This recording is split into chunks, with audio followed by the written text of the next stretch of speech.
Sinara ko yung pinto, hindi makalabas. Ngayon kinuha ang susi para lumabas.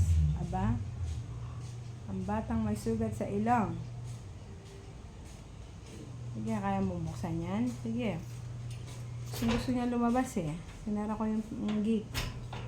Ngayon kinuha niya pala yung susi dito sa lamesa para buksan ang kandado. O yan. Obo. Oo, hindi niya alam ikot. Alam niya lang isulot. Alam niya lang isulot. Hindi niya alam iikot.